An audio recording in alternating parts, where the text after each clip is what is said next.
A day in my life as a trying hard vlogger. For today's video mga mare, naisipan ko nga palang dumaan dito sa 7-Eleven kasi meron nga pala akong i-DIY. Ay, straw is pwede.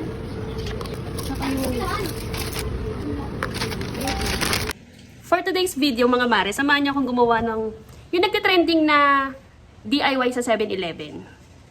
Pero nakabili na ako ng mga ingredients niya. Nakabili rin ako sa 7-Eleven. Bali ito siya. Try na natin. Bali ito siya. Ito, nabili ko lang to ng sale.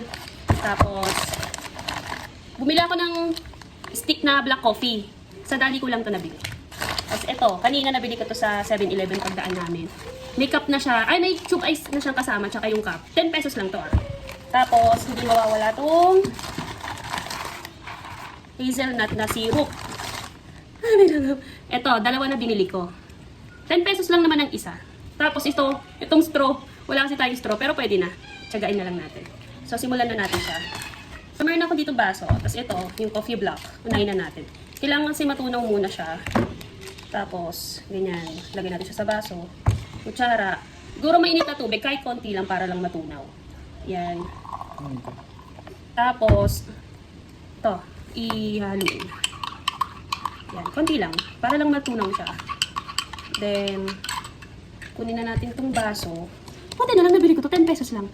Kasi, mas mabilis siya. Tsaka, kahit hindi mo na siya lagyan ng straw. So, try na natin siyang ilagay. Unahin na natin itong natunaw na kape. So, ito na siya. Naisalin ko na yung coffee na natunaw. I-next na natin itong cafe latte, double espresso. Try na natin siyang ihalo. Yan. Oh, God. Napuno. Hindi pa natin siya nasasalin lahat. Next na natin itong hazelnut syrup. Isa lang. Pang next batch ko yung isa. Try natin. Yan. Tapos, try natin siya. Try ko muna siyang bawasan kasi punong-puno. Ayan. Takpan na natin. Matapang yung kape, ha? Ayan. Shake-shake natin. Hindi na natin siyang tikman kung pasado siya.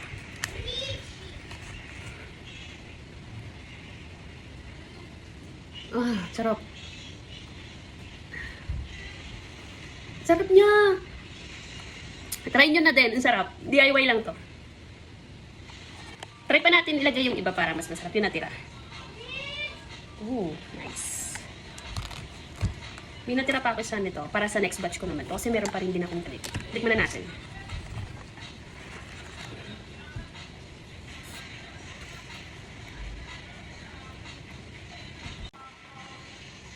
Try nyo na din. Ang sarap. O siya, hanggang dito na lang. Ito na lang for today's video. Sa next video vlog ko ulit. Thank you, God bless. Thank you sa panonood. Bye!